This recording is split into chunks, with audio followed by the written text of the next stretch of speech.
Welcome to the Art of Healing podcast, the podcast that is dedicated to helping you connect with your mind, body, and spirit. This is Charlize, physician and Reiki master, and thank you so much for joining me.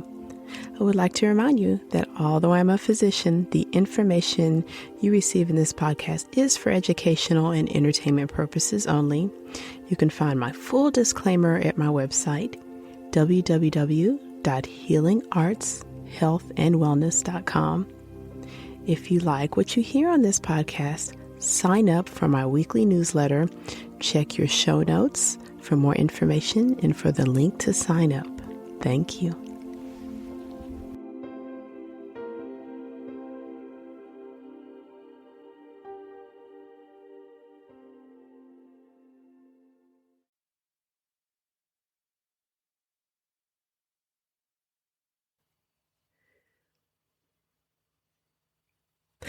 Welcome back to the Art of Healing podcast for this time / YouTube video, where we are journeying through the hormones with our Hormones 101 talk conversation.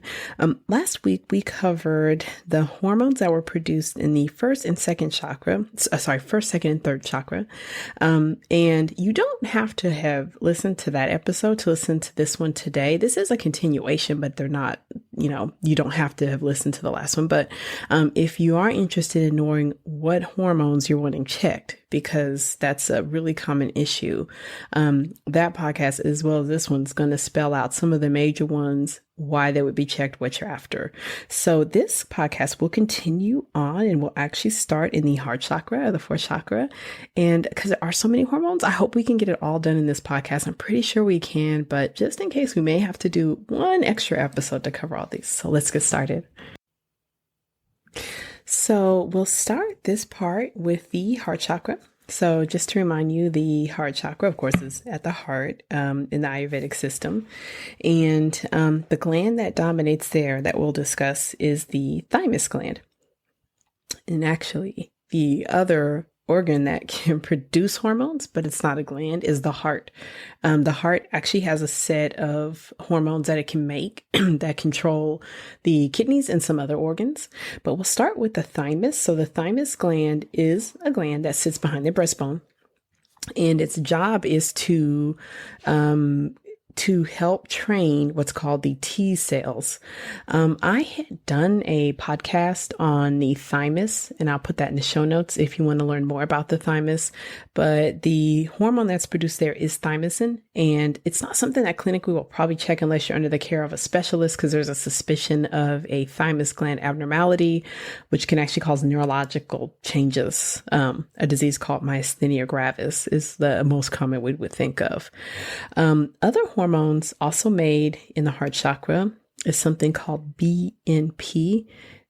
BNP is beta natriuretic peptide, and it is a hormone that helps the heart talk to the kidneys, that helps in the regulation of water and salt. So if the heart gets a signal that for some reason there's too much volume or the muscles being stretched too much, it'll make this hormone, which is to help the kidneys to get rid of extra fluid. BNP, we don't commonly check in people that are healthy. That's something that we use in people that have heart failure. And it's a very helpful test in monitoring the status of heart failure, making sure the treatment's working, or seeing if there's like the heart failure has gotten much worse.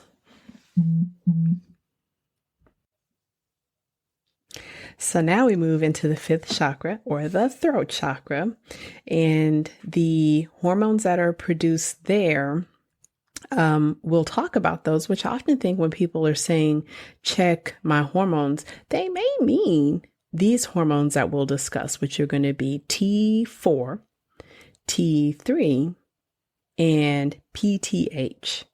So T4 and T3, which, if you're under a doctor's care, you've had those checked, because we check them really commonly in the labs. Some of us check even yearly to make sure someone's not having abnormality in those. But those are the active thyroid hormones that the thyroid actually makes. We can check those levels by themselves, or we check them in relationship to another hormone that sometimes we call a thyroid hormone. And I hear people all the time say their TSH is a thyroid hormone. It's not. We'll get into it when we get to the pituitary gland. It's actually coming from the sixth chakra. It's not made in the thyroid at all. But it's the T3 and the T4 that we'll use to possibly assess for thyroid disease to see if they're too high, if they're too high or they're too low, or one's too high and one's too low. And basically what we're looking for is to see if there's production of thyroid that should not be there, and if that's being driven by the immune system, or if there's production of thyroid hormone that should not be there, that's being driven by a tumor or something that's overproducing it. If those levels are both low, then if there's loss of production of thyroid because the thyroid gland can't do it from mechanical damage, from loss of blood flow, from attack of the immune system, and it's lost the ability to do it. But the actual T3 and T4 are easily checked with blood work, with urine testing, with some of the testing that's offered in my programs. So T3 and T4, very easy to check, very useful to have. Depending on what's going on with your health, you may need them monitored very closely. If you're being treated with thyroid replacement, or you're on medicines to suppress your thyroid, they're being checked, pretty often, maybe every month, every 2 or 3 months. So lesser known glands that aren't talked about as much, and they exist within the thyroid, are called the parathyroids. So parathyroids are gland tissue that live inside the thymus, and it's a set of them. So it's typically 4 of these very small glands, and they produce something called parathyroid hormone, or PTH. So PTH's job is to help maintain the calcium level in your blood, to help it get into the bones or wherever it needs to be, to maintain the bone health, and then several other functions. But PTH is a hormone that actually, it's one that I'm really interested in checking on a lot of my patients that they've never heard of. And they say, I want my hormone checked, and they have no idea what a PTH is. This test is very, very helpful if you have diseases of the bone like osteoporosis. You really need to know what that PTH is, and you need to know that in combination with another hormone, which is the vitamin D, which is a hormone that's produced from the skin, processed by the kidneys. But the PTH can really tell us quite a bit, because if it's high, and we say it's high inappropriately, it can cause your calcium to be elevated. So we need calcium. We like calcium. It makes our bones strong. And then our body uses calcium for a lot of its functions. But too much calcium actually causes disease. It causes digestive issues. It makes your abdomen hurt. It makes your muscles ache. And then at its very worst, it can actually make your heart rhythm unstable, because our heart responds to calcium in the blood. So the hormones in this area we have are T3, T4, and PTH.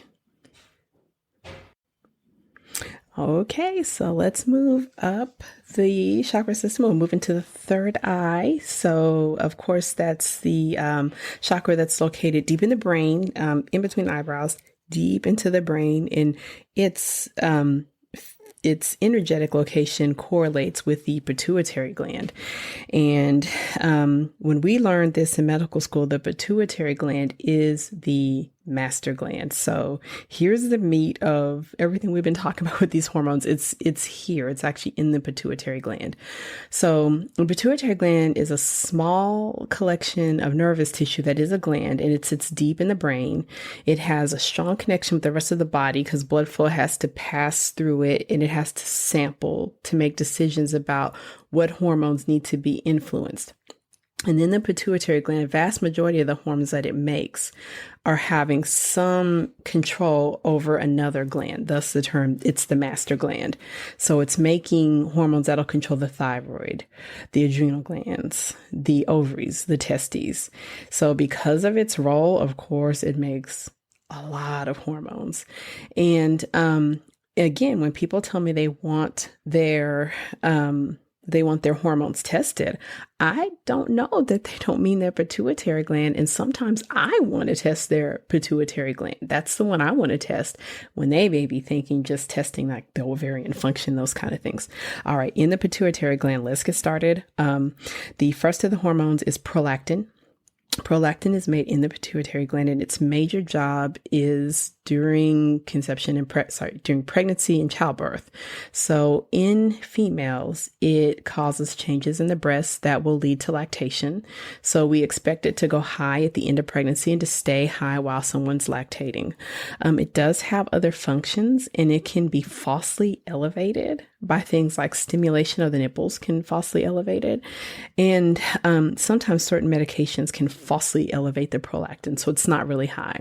But if we see a high prolactin, we do worry about a pituitary gland problem, like it's got pressure on it or something's growing around it. Something's making it not work correctly, or there's a growth that's causing the prolactin to be high. So in a woman, we anticipate it should be high if she's breastfeeding. In a man, it should not be high, but if a man is having abnormalities in his breast, so men do have breasts. A lot of people don't realize they have breast tissue. It's just a lot less than women. And if a man is starting to notice things like secretion of fluid or swelling in his breast or tenderness, then we need to check the prolactin level and make sure that's not elevated. Next of the hormones is TSH. So if you were able to capture the last talk, we spent some time talking about thyroid hormones. And I told you it's only T3 and T4. That's actually the hormones of the thyroid. Now, in your labs, in your medical history, you've probably had a TSH tested. And I find myself doing this, and other patients do this, that we'll call it a thyroid hormone, and we just kind of rapidly back and forth put it in the thyroid panel, when in fact it's made in the pituitary gland. So it's produced there. And its function is to influence the activity of the thyroid, so that when there's more TSH being produced, hopefully you should get more thyroid hormone that's produced as well. If the TSH is very low, if it's not being produced or only a little bit, that means the amount of circulating thyroid hormone is fine or it's too high. So it's more like an indicator. We do use it in testing. We do use it in treatment, but I just like people understand the TSH is actually being made in your brain. Depending on what's going on, we can be using it to assess the function of your pituitary gland.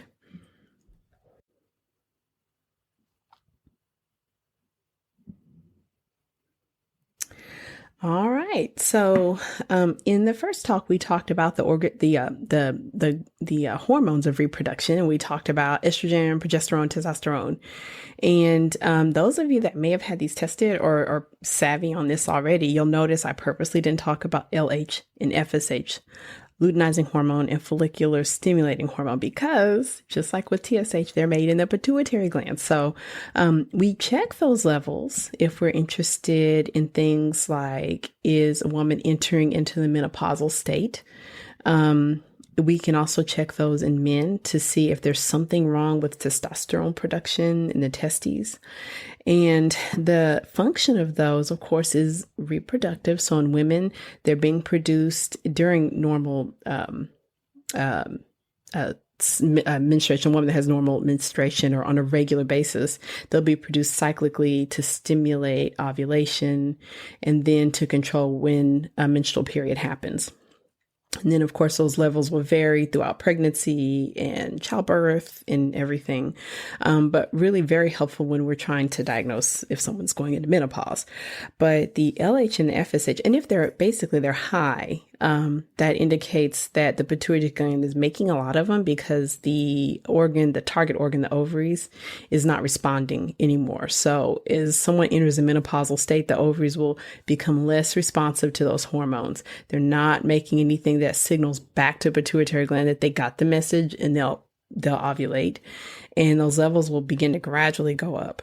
And we now know in terms of menopausal state that just the FSH by itself before menopause may not generate symptoms so much, but in menopause, in its overproduction, it may kind of backfeed to another gland in the brain in which it controls the temperature.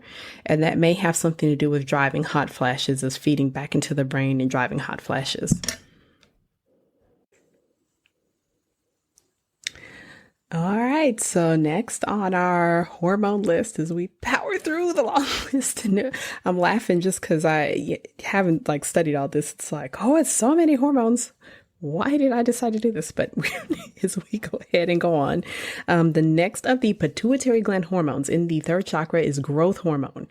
Growth hormone, which is just GH, is a hormone that governs and controls growth. So when you were first born, when you're a baby, when you're a toddler kid, growth hormone production is high. And this hormone lands on multiple tissues because it's encouraging growth, extension, thickening of the bones, larger muscles. It's influencing the brain, all of this to control growth. Now, growth hormone is not made continuously and unregulated. It's usually made in various surges. Then, of course, once you reach your adult size, your adult period, growth hormone is going to settle out and it's going to go down and continue to decrease throughout the rest of your life. Although you still get little mini surges, I believe, throughout the night. Growth hormone, we don't usually check. We have to check a hormone that we check a lab that relates to it because it can be difficult to assess growth hormone. Full disclosure, that may not be necessarily true. An endocrinologist would actually understand that better than me, but we don't usually check directly a growth hormone.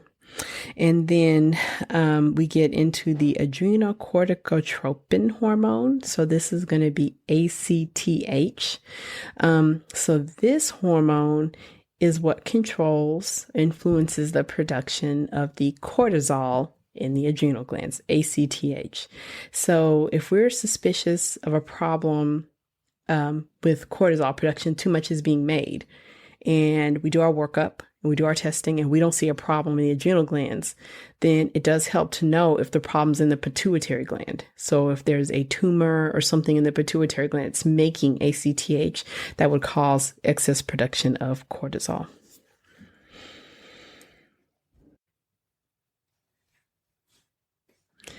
All right, so moving on, dopamine is actually closely related to two of the hormones we talked about in the last talk, epinephrine, norepinephrine. Can actually be produced by more than one source, but here we're referring to its production in the hypothalamus, and the function of dopamine is wide and varied. And the nature of dopamine, it's actually hard to check. So we have to check labs related to it. But we do know that it governs our emotions. It governs much of the functioning of our brain because it functions as a neurotransmitter, and then it can function other functions in the body, such as digestion, the ability to orgasm, many other things. So dopamine can become dysregulated, or if we're giving a medication that causes it to go high. And one of the signs that you'll see is actually psychosis, meaning seeing or hearing things that aren't there, hallucinations. So very powerful that it will change the perception and lead to, what we term hallucinations. And then also in the hypothalamus is oxytocin. So oxytocin is a hormone that is produced that helps tissues contract, used particularly during childbirth, which it can be given to aid or accelerate childbirth, or a form of it. And oxytocin also produced in the hypothalamus, which is mostly regulated. And for the most part, we don't check those too much. The hypothalamus, being that it's a controlling gland, is actually very important. In our traditional labs, we don't have much way to access it, but when you do more advanced testing, like a Dutch test, you can actually infer how the hypothalamus and the pituitary gland are functioning by doing way more detailed testing. All right, so we're going to move up a level away from the pituitary gland, which we covered some, but not all, because again, this won't be all inclusive. We're just hitting the big ones, but we will move up to the hypothalamus. So the hypothalamus is another gland in the brain, sits deep in the brain. It sits up above the pituitary gland, and they're attached by like a stalk. The pituitary gland hangs by a stalk. So the hypothalamus, although in a way it could be considered the master gland, it is making a bunch of hormones that in their end up controlling what the pituitary gland does and then what the end target does, either the adrenal glands, the ovaries, the testes, so it controls. And finally, we are at the last of the energy centers, which is the crown chakra, which as an energy center in Ayurveda is thought to exist above the head, not in the body. In my work, I associate the gland with that area to be the pineal gland. So this is another gland in the brain that sits above those others that we talked about, above the hypothalamus and the pituitary gland.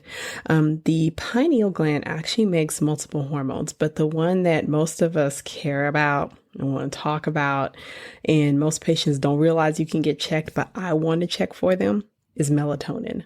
So melatonin, which is just ubiquitous. You hear the term melatonin everywhere. It's in every supplement. It's probably in candy machines by now, but melatonin is a hormone and it's produced by the pineal gland. So its chief function is to induce the sleepiness state. So you actually make a small amount of melatonin all the time. And then you start to make large amounts of melatonin as you go through your evening, unless you're on your computer. If you're on your computer and it's late, or you're on your phone and it's like getting within 2 hours of your bedtime, you're not making melatonin. Sorry. And I know I'm producing content for the internet, but if you're looking at a screen an hour or two before you go to bed, you're not making melatonin. That light, when it hits your optic nerve, cuts it off. And that's for real. That's just my own little soapbox rant. But normally, if you're in a, evening time, pre-bedtime relaxation and your body's processing less stimulus, you start to make more and more melatonin till a certain amount induces drowsiness. Eventually you go to sleep. Then the melatonin will start to back off. And then you go through your normal sleep cycle and you wake up the next day.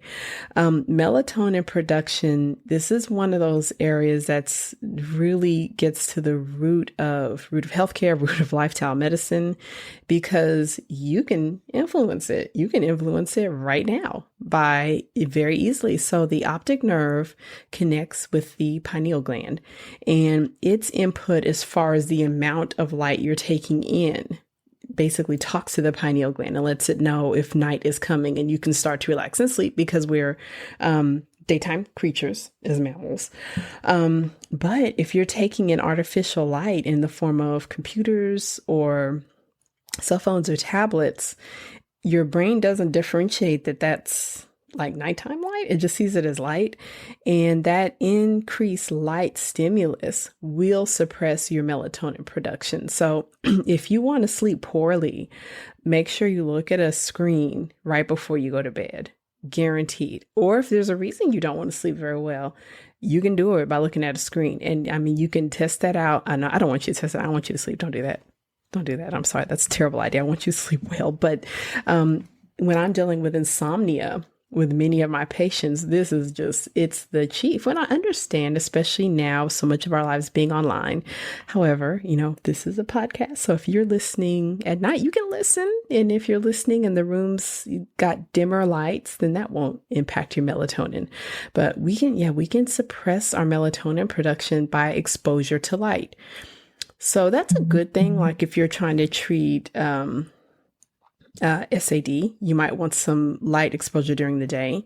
But for the most part, if you want restful sleep, you've got to reduce your light exposure, particularly the hours before you go to bed. We don't typically check melatonin in our regular lab panels or if you go for an annual visit, but you can have your melatonin assessed using a Dutch test, which is what my practice offers. We can check melatonin and some of the metabolites or hormones related to melatonin. And with the nature of this test, you'll be looking throughout the day and we'll be seeing if, like, when the setting is right, do you produce melatonin, or if you're not producing it because you're deficient in something else or you're excessive in something you shouldn't be. When I did my own Dutch test, it's been very powerful for me because I didn't even realize before I did the test that I wasn't making melatonin appropriately. And when I've done this with my own patients, it has been so revealing as far as their daytime fatigue and their joint pain and digestive issues, how their melatonin production's like almost zero. Correcting is not so simple. And then, as I mentioned, you can get melatonin kind of is so many sources, so many places. At some point, I should probably share with y'all my preferred sources for melatonin supplementation. But the way that you want to enhance this, and this is like, a good way to round off this hormones. This is the one place where looking holistically, so not just taking it, but looking at what you ate, because you should eat melatonin. You actually get melatonin from fruits and veggies. There's certain fruits and veggies that are very high in melatonin. Exercise, if you get in the right amount of exercise, it'll make all those things work together, and then your melatonin production should regulate and be physiologic, so you sleep well.